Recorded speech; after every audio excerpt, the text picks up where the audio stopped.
अंश BPSC classes में आप सभी का स्वागत है। पिछले ब्लॉग में आप लोगों ने सिंधु घाटी सभ्यता के धार्मिक जीवन के बारे में कुछ जानकारी प्राप्त की थी। आज का इस वीडियो में मैं आप लोगों को सिंधु घाटी सभ्यता का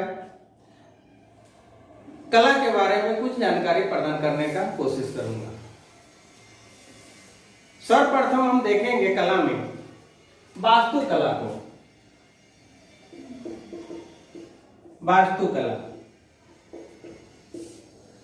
वास्तुकला में हम देखते हैं नगर नियोजन।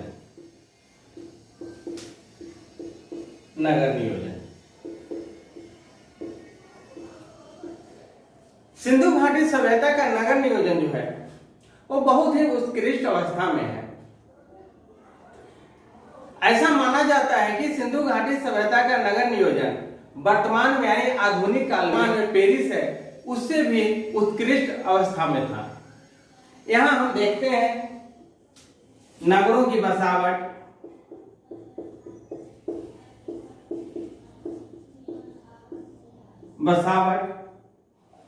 उसके बाद हम देखेंगे स्नानागार,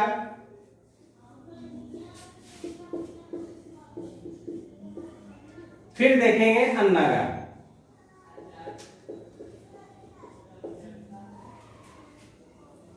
जो अन्नागार की बात हम करेंगे वो वर्तमान में भी अनाज भंडारण के लिए गोदाम के रूप में आ रहा है। स्नानागार सार्वजनिक शौचालय के रूप में आ रहा है। नगरों की बसावट जगह जगह पे आप देखते हैं कि कॉलोनियां बनाने की बात हो रही है। ये जो सब जो आज हम देख रहे हैं यह आज से करीब करीब 5000 साल पहले सिंधु घाटी सभ्यता में हमें देखने को मिलती है। सिंधु घाटी सभ्यता को जब हम बारीकी से देखते हैं तो वहां देखते हैं कि नगरों की जो संख्या है, नगरों की संख्या वह 7 है। ये 7 नगर थे मोहनजोदड़ो,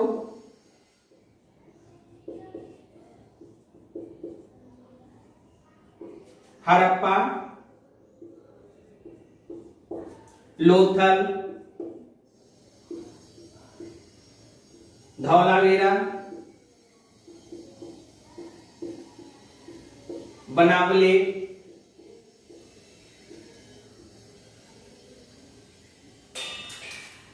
चामुंडरो,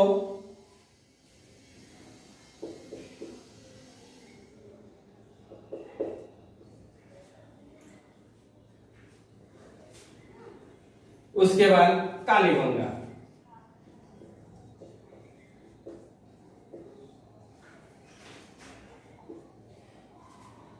सिंधु घाटी सभ्यता के एक प्रमुख नगर थे। बसावट हम देखते हैं उसमें हम बसावट में देखेंगे कि इसका क्षेत्रफल क्या है,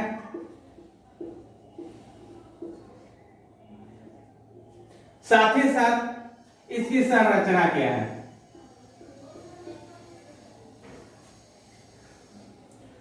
हम सर्वप्रथम मोहनजोदड़ो को देखते हैं। मोहनजोदड़ो में जो नगर बना हुआ है, साथ ही साथ हड़प्पा में यह 2 भागों में विभक्त किया गया है। 2 भागों में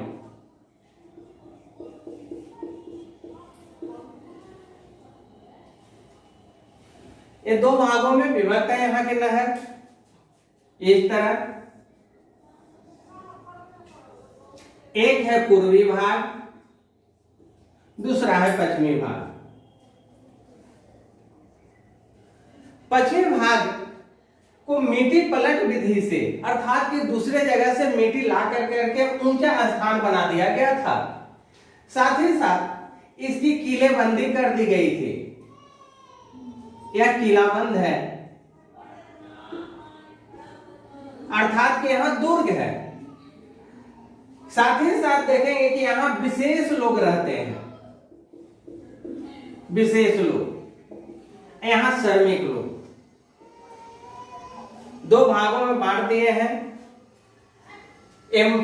मिट्टी पलट विधि के द्वारा पश्चिमी भाग को ऊंचा स्थान बना दिया गया है, जहां पर विशेष लोग रहते हैं और पूर्वी भाग में श्रमिक लोग रहते हैं। कुछ क्षेत्र को अगर छोड़ दिया जाए कि कुछ शहरों को छोड़ दिया जाए तो करीब करीब सभी शहर सिंधु घाटी सभ्यता के जो है वो दो भागों ही विभाजित किया हुआ है। लेकिन कालीबंगा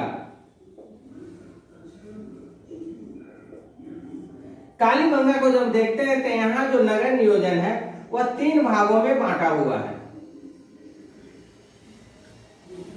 पश्चिमी भाग जो किला नुमा है यह तो है ही, लेकिन पूर्वी भाग में 2 भाग कर दिया गया है। पूर्वी भाग के पूरब की ओर जब हम जाते हैं तो वहां हमको मिलता है अग्निकुंड। इस जब अग्निकुंड को इतिहासकारों ने देखा तो यह अनुमान लगाया कि यहां पर पुरोहित वर्ग रहते होंगे। पुरोहित वर्ग पश्चिमी भाग में तो आप लोग को पता है कि यहां पर विशेष लोग रहा करते थे, जहां यहां सिंध मोहनजोदड़ो में और हड़प्पा में पक्की ईंट का प्रयोग किया गया है, वहीं कालीबंगा में हमको कच्चे ईंट के प्रयोग का साक्ष्य मिलता है। लोथल, उसके बाद चाहुद्रो, बनावली, ये 3 ऐसे क्षेत्र हैं जहां किलाबंदी नहीं है, अर्थात कि यहां पश्चिमी भाग भी जो है वो किसी भी दीवार से या तो उसको किसी भी तरह का सुरक्षा नहीं दिया गया है। परंतु चाहुद्रो में जब हम देखते हैं प्राग चाहुद्रो को, वहां किलाबंदी के साथ हमें मिलता है। ये स्थल बड़े नहीं हैं, इन तीनों स्थलों में बंटवारा नहीं किया जा सकता है, अर्थात यहां दुर्गीकरण भी नहीं है। एक धौलावीरा ऐसा जगह है जहां भी हमें कालीबंगा की तरह 3 भागों में नगर को विभक्त किया हुआ साक्ष्य मिले हैं। अब देखते हैं हम नगर जो नियोजन है इसकी विशेषता।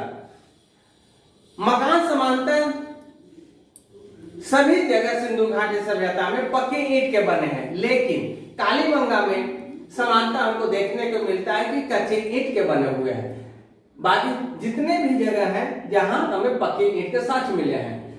जो ईंट का साक्ष्य है, ईंट का साक्ष्य को हम देखते हैं तो 4 गुने 2 गुने 1 है, अर्थात हम कह सकते हैं कि जो ईंट की मोटाई है वह है 1 इंच, चौड़ाई 2 इंच और लंबाई 4 इंच।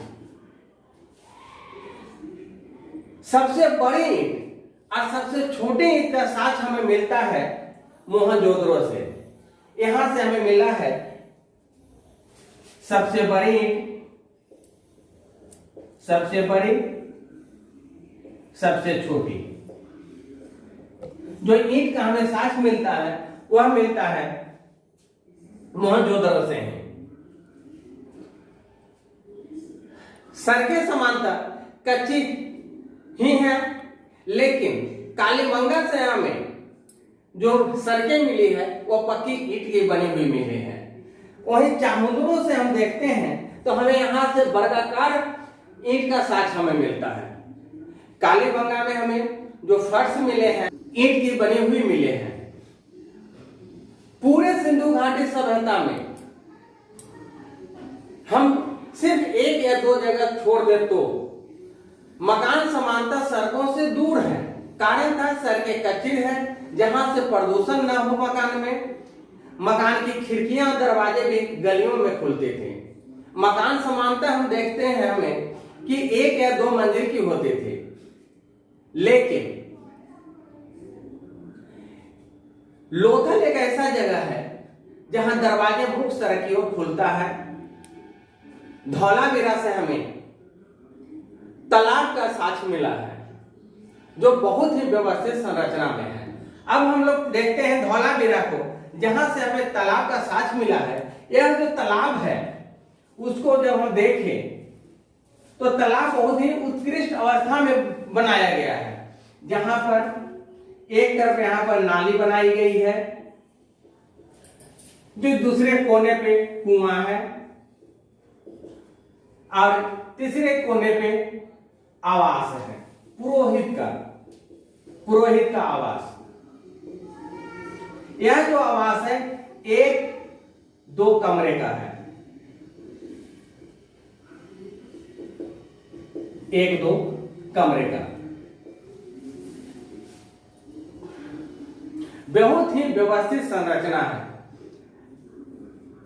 मोहनजोदड़ो से जो स्नागार हमें मिले हैं, वहां भी तकरीबन चीज को हमको देखने को मिला है, लेकिन यहाँ जो सीढ़ियां इस तालाब में जो बनी हुई है, अर्थात स्नानागार में जो सीढ़ियां बनी हुई है, ये सीढ़ियां जो है वो पक्की ईंटों का बना हुआ है, यानी सीढ़ी पक्की ईंट का। ये सीढ़ी जो बनी है वो पक्की ईंट का बनी हुई है, तथा उत्तर से दक्षिण दिशा की ओर बनी हुई है। यह उत्तर से दक्षिण दिशा की ओर सीढ़ी बनी हुई है। बनावली से जो हमें मकान मिले हैं, उसको देखने के बाद जितने भी इतिहासकार थे, उन लोगों का मानना है कि यह रईसों का मकान रहा होगा, अर्थात यह रईसों का क्षेत्र है, क्योंकि यहां से हमें साक्ष्य जो मिला है वो है बाथ बेसिन का। दूसरा यहां मिला है हमको साक्ष्य, वह साक्ष्य मिला है स्नानागार का, शौचालय का। स्नानागार,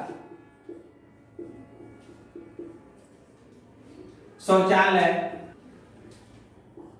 एक साथ साथ बना हुआ है, साथ साथ है। इससे अनुमान लगाते हैं लोग कि बहुत ही रईस लोगों का मकान रहा होगा। आज हम जब जो आधुनिक युग में देखने को हमें मिल रहा है कि शौचालय और स्नानागार को हम लोग साथ साथ निर्माण करवा रहे हैं, जिसका उन्होंने आज से 5000 साल पहले अपने घरों में करवा चुका था। इससे हम कह सकते हैं कि सिंधु घाटी की सभ्यता का नगर नियोजन बहुत ही उत्कृष्ट अवस्था में था। अब हम लोग देखते हैं मूर्ति कला को।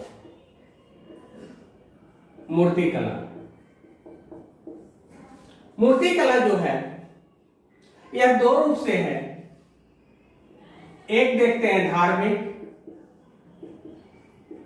और दूसरा देखते हैं लौकिक।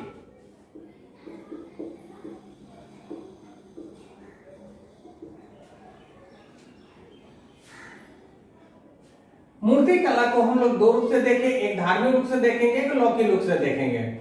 इसमें देखने को मिलता है प्रस्तर मूर्ति,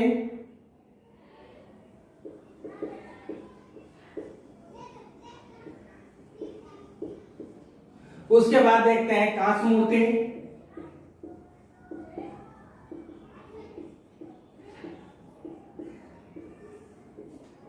फिर देखते हैं हम लोग मृग मूर्ति।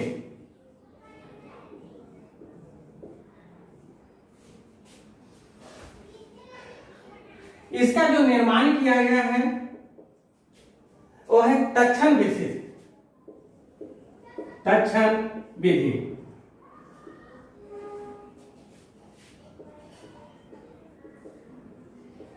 इसका निर्माण तक्षण विधि से किया गया है। दूसरा देखेंगे कांच को, तो इसका है जो निर्माण का है कला वो है मधुचिष्ट विधि। मधुचिष्ट विधि। मृत मूर्तियों का जो निर्माण है वो है चुटक विधि।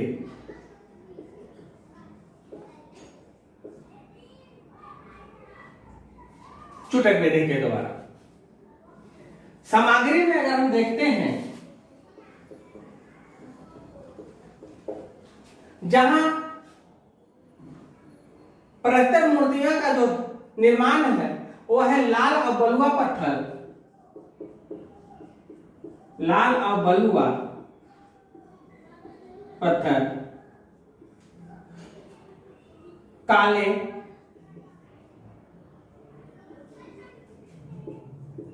और सलेटी पत्थर, उसके बाद जैस्पर पत्थर।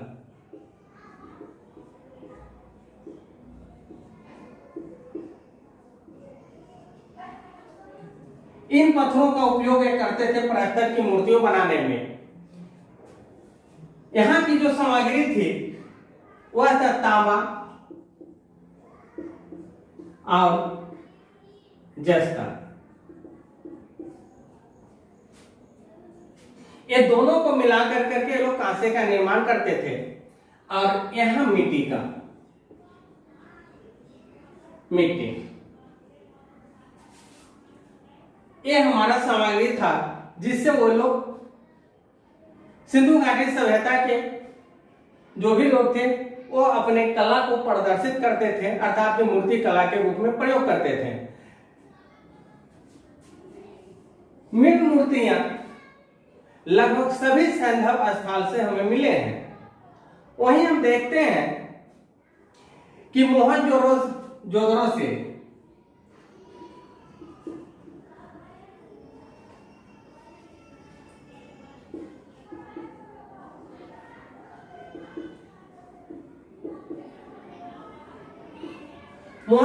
हमें कांच की नर्तकी की मूर्ति मिली है। यहां से कांच की नर्तकी की मूर्ति मिली है। दायमाबाद से एक रथ मिला है, वह तांबा का है।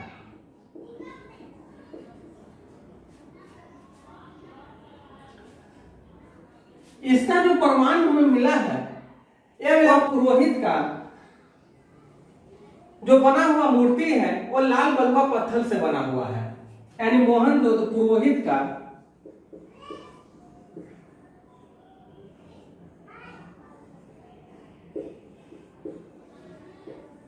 की मूर्ति है वह है मोहनजोदड़ो से।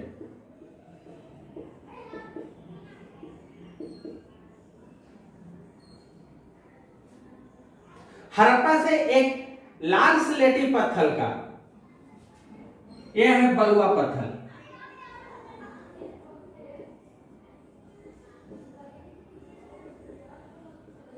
फिर हम देखते हैं लाल स्लेटी,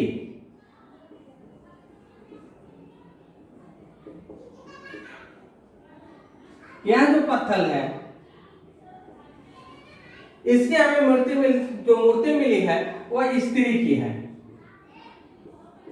स्त्री की मूर्ति हड़प्पा से।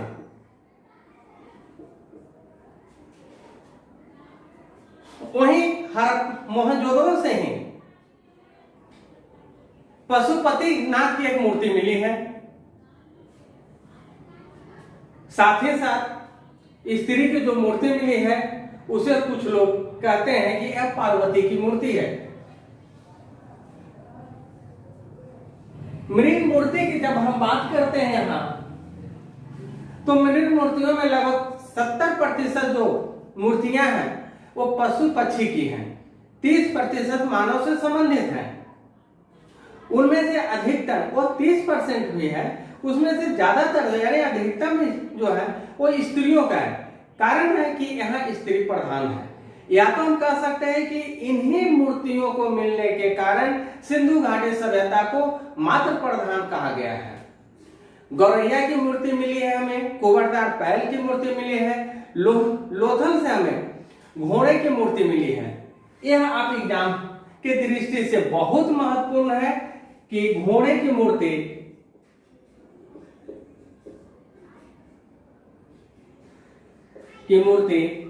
लोथल से मिली है।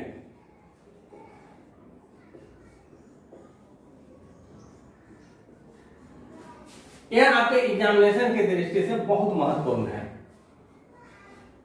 मेहरगढ़, नौशेरा ये दोनों जगह से एक स्त्री की मूर्ति मिली है जो उस पर सिंदूर लगाने का प्रमाण मिलता है।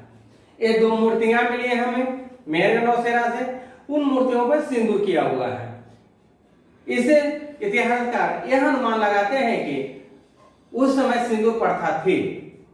लोथल से हमें घड़ियाल, मछली, कछुआ का साक्ष्य मिला है, लेकिन गाय, ऊंट, शेर का प्रमाण हमें कहीं से नहीं मिला है। एक स्त्री की मूर्ति और मिली है जो अपने बाएं हाथ में 24 से 26 चूड़ियां पहने हुई है, जबकि दाहिने हाथ में 4 से 6 चूड़ियां उसकी पाई गई है।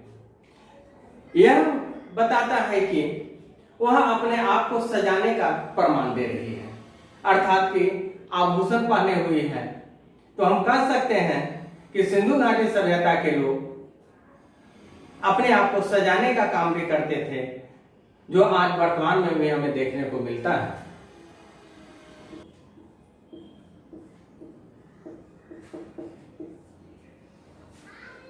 सिंधु घाटी सभ्यता का चित्रकला विकसित अवस्था में नहीं है, परंतु इसका प्रमाण हमें मिलता है।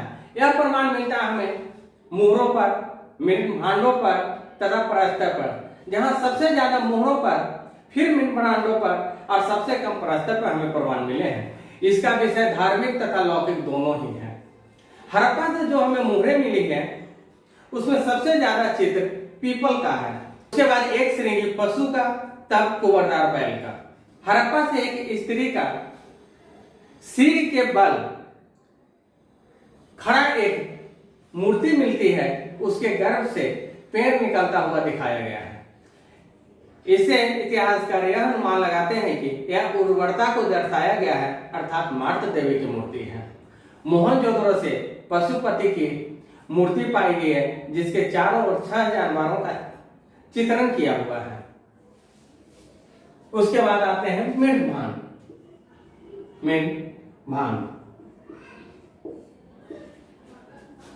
मेंढभान पर ज्यामितीय आकार का पशु, पक्षियों, वृक्षों आदि का चित्र बनाया गया है।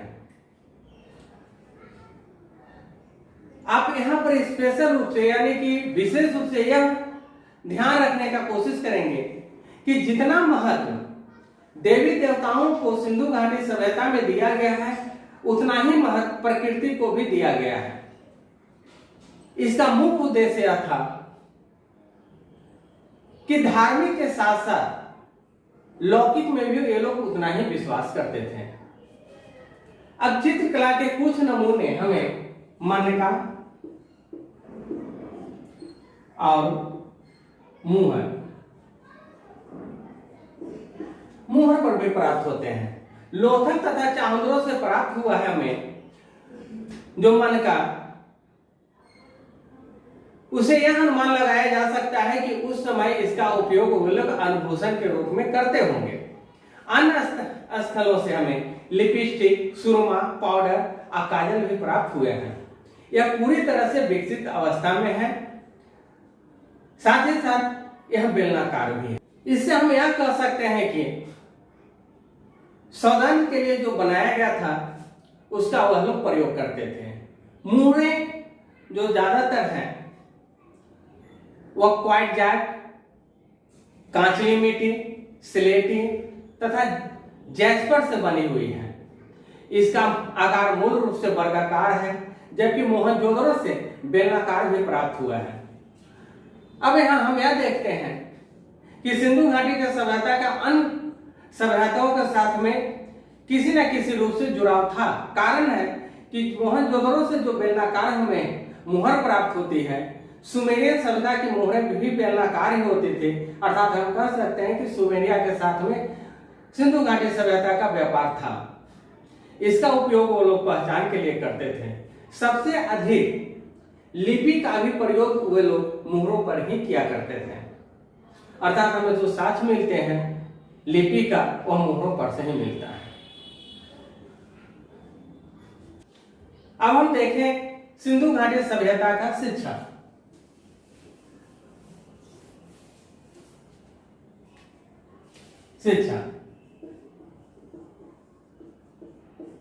सिंधु घाटी सभ्यता का शिक्षा को हम देखते हैं तो हम देख रहे हैं कि यह जो है शिक्षा, यह बहुत ही उत्कृष्ट अवस्था में है, लेकिन अफसोस की बात यह है कि अभी तक पढ़ा नहीं गया है।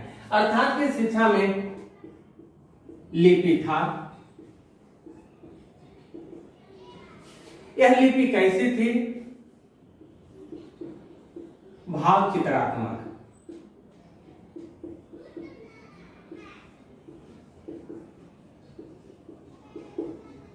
लिपि जो है और भाव चित्रात्मक। ये मिला कहां से है?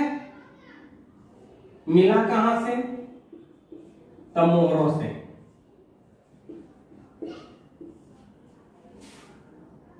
लिपि को अभी तक पढ़ा नहीं गया है, लेकिन लिपि की जो शैली है वह दाईं से बाईं ओर होती है। इसकी शैली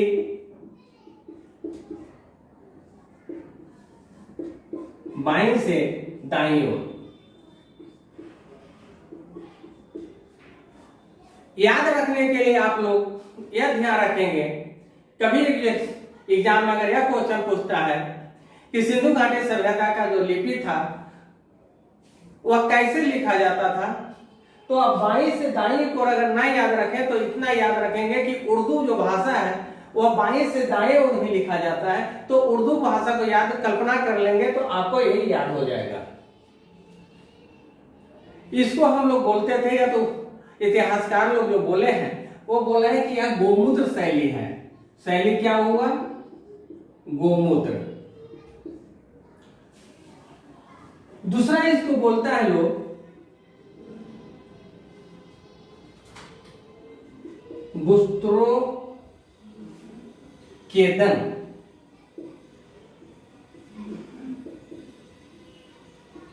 बुस्त्रोकेदन शैली। एक अभिलेख प्राप्त होता है। यह अभिलेख जो हमें मिला है वह धौलावीरा से मिला है। धौलावीरा। यह एग्जामिनेशन के दृष्टि से महत्वपूर्ण है। यहाँ कौन कौन लोग थे, यानी कि प्रजाति क्या थी आखिर सिंधु घाटी सभ्यता का? प्रजाति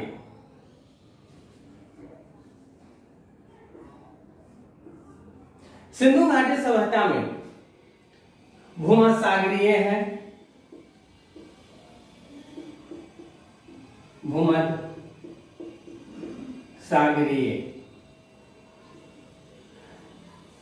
यह तो भूमध्यसागरीय जो जनजाति जो प्रजाति है यह सबसे ज्यादा है।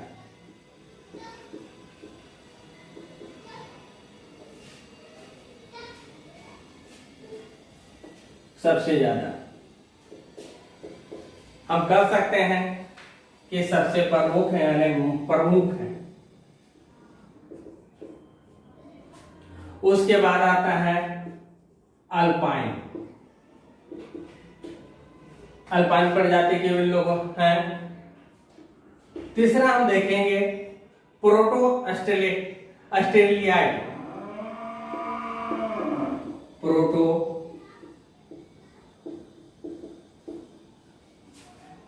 ऑस्ट्रेलियाई। चौथी प्रजाति मंगोलाई।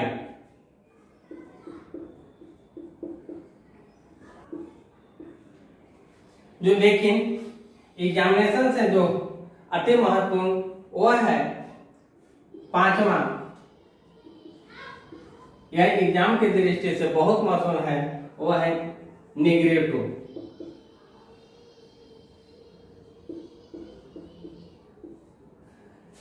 यह जनजाति यहां नहीं रहते थे। निग्रेटो प्रजाति के लोग